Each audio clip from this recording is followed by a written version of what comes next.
On Saturday, April 16, 2022, the first post-COVID running of the Cross Country Cycling Classic. This happens to be the 92nd edition. At the sign-in, veteran Roque Matos of Team M&M Engineering seems ready for the war. One of Belize's brightest hopes, Oscar Quiros from Team 501 Valvoline, makes his mark by putting his ink on paper. Byron Pope from West Rock Alliance partakes in the formality. And just before takeoff, former champions Michael Lewis and Julio Padilla are called to the front. At 5:50 a.m. sharp, 80 riders roll out from the Digipark in Belize City. These include one Mexican, one American, one Anguillan, one Barbadian, 3 Guatemalans, and 73 Belizeans. As we roll through the principal streets of Belize City at dawn towards the official start at Lester's Imports, every rider carries the dream that in 6 hours or so, they will be back on these very same streets, streaking towards victory. In the early morning, it's cool and calm.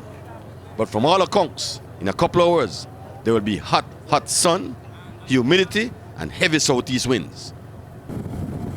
And at Lester's Imports, there's the starting gun, and we're officially on our way on the George Price Highway, headed towards San Ignacio West.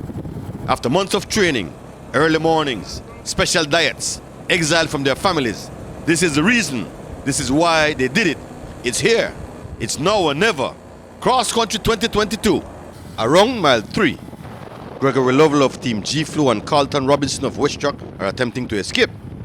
Around mile 4, veteran Jose Choto of Team Road Rage launches an attack on the left-hand side of the road, but he attracts the attention of the entire peloton, which is full of nothing but fresh legs at this point, including Guatemalan Jose Canastuj, who was a part of the Guatemalan 3-man sweep in 2019.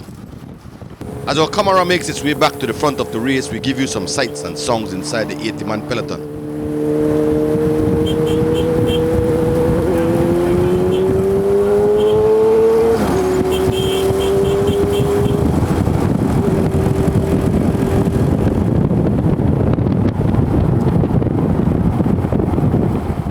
As we approach Burton Canal Bridge, G-Flow's Gian Lino and M&M's Wendell Williams Jr. are trying their own version of an earlier skip.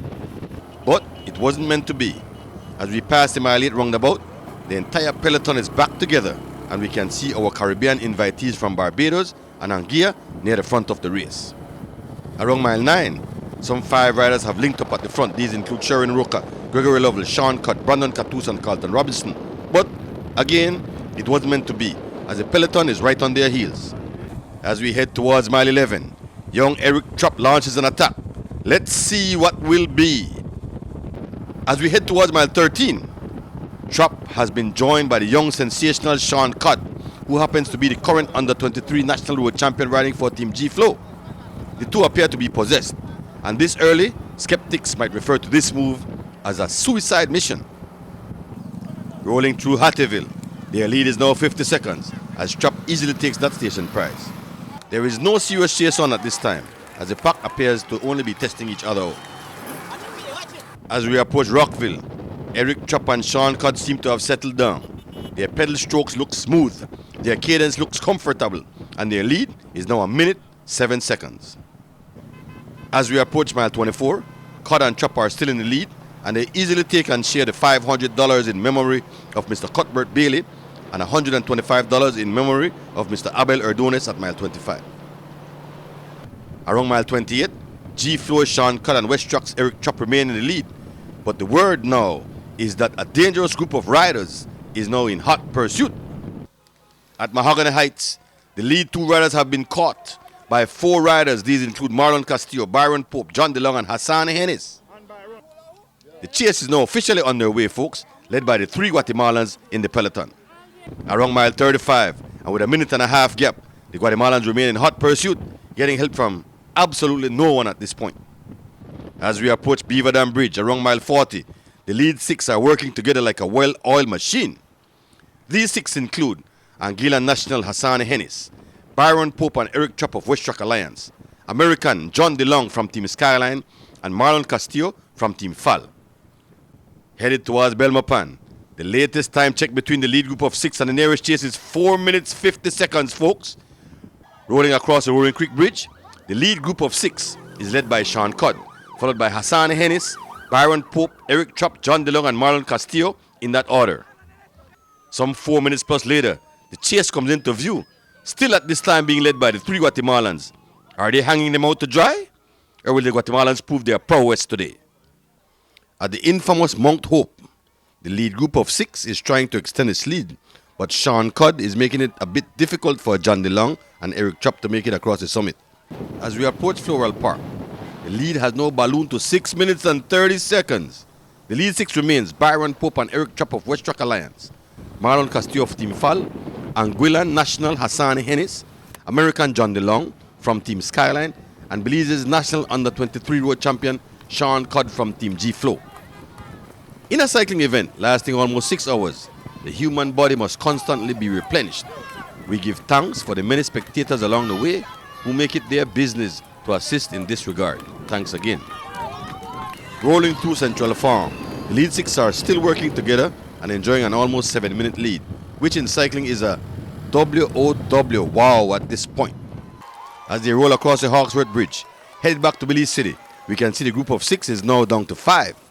Eric Trapp has been dropped and is now officially in no man's land. 6+ minutes, Bejan, Joshua Kelly and Belizean 5-1 Valvolines Joshua Fuller are attempting to chase.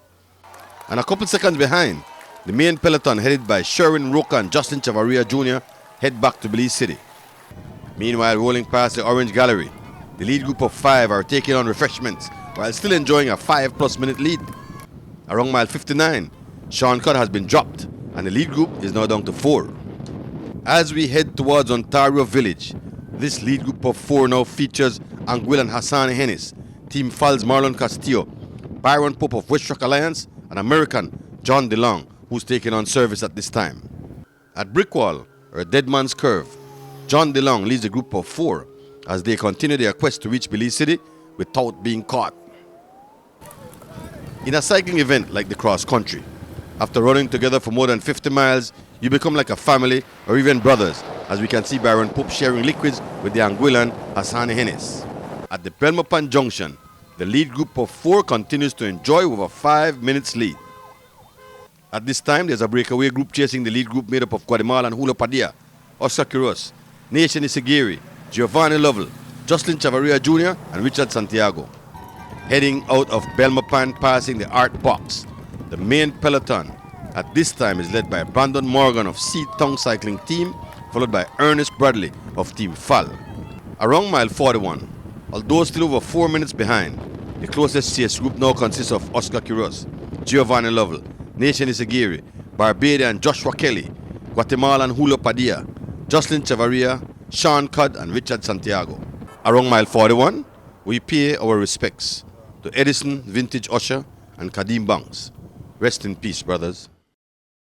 Heading towards La Democracia, the time gap is now over 6 minutes, and for these 4, it is a war of attrition against mind and muscle and the asphalt that now seems endless. At La Democracia, the crowds are out to cheer on the Belizean riders, but it's American John DeLong who easily takes that station prize as the foundation continues to march on. Meanwhile, the chase group that was 7 is now down to 3. Oscar Quiros, Julio Padilla and Giovanni Lovell. At Rockville, Marlon Castillo easily takes that prize and the 4 are still in charge. As we head towards Hattieville, the lead 4 still features John DeLong, who first came to Belize in 2007 to ride the M&M Tour and has become a fixture in Belizean cycling ever since, even winning the Creme New Year's Day Cycling Classic in 2018. Hassani Hennis, racing in Belize for the first time, came at the invitation to the Anguillan Federation. Marlon Castillo is making a comeback after being off the bike for almost 6 years. His best finish in the cross country being a 4th place finish in 2011. And Byron Pope, who has been an elite cyclist since 2006, with his best performance in the cross country being 4th place in 2012 and 7th place in 2018. Rolling through Hattieville, and with the report that the chasers are gaining time, the lead 4 appears to be trying to figure out where to purchase some energy.